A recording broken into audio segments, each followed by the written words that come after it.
There is gripping video that's come out just overnight of that dangerous showdown between police and Christopher Dorner. Listen to the bullets. An unbelievable number of the bullets exchanged between the suspect and police surrounding the cabin. Smoke bombs fired. Investigators this morning are trying to determine if, in fact, Dorner was killed in the firefight inside a cabin that burned out at Big Bear Lake in California.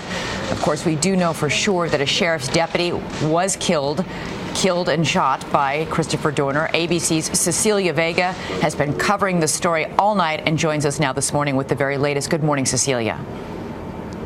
Elizabeth, good morning to you. The search for Christopher Dorner lasted 10 long days. The heart of that search, and now likely its finale, happening right here in this ski resort town east of Los Angeles. Sources tell ABC News a charred body was discovered in a burned down house where a shootout yesterday took place with police. And now authorities are turning to forensic evidence to confirm that it was Christopher Dorner. After an all-day standoff filled with shootouts and drama, the week-long international manhunt for Christopher Dorner ended overnight in a blazing inferno and a hail of gunfire.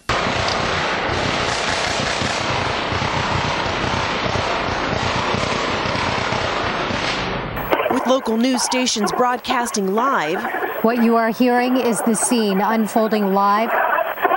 Sources tell ABC News it all started shortly after noon when a maid called 911, saying she and another worker had been tied up and held hostage by Dorner in a resort cabin. Remarkably, just a few yards from where police had been holding press briefings for nearly a week. She told police she'd broken free, but that Dorner had stolen a car. That call sparked a swift and overwhelming response. Roads closed, every car searched. Police say Dorner crashes that car, then flees on foot.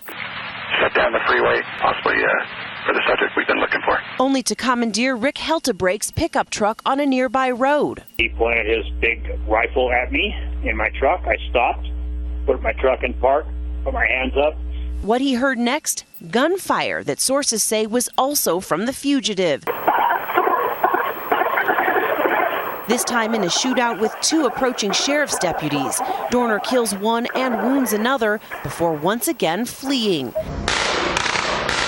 Then, less than an hour later, residents report the sound of gunfire at a nearby cabin. As local news choppers hover overhead, SWAT teams surround Dorner and begin firing. The melee broadcast live on KCBS. The shots you're hearing are all from guns and weapons that are being fired by law enforcement officers. By 2 p.m., smoke is pouring out of the building, then flames. Shortly before 5, reports of a SWAT team approaching the fire in an armored vehicle and injecting gas into the cabin before reportedly peeling back the walls of that cabin like an onion.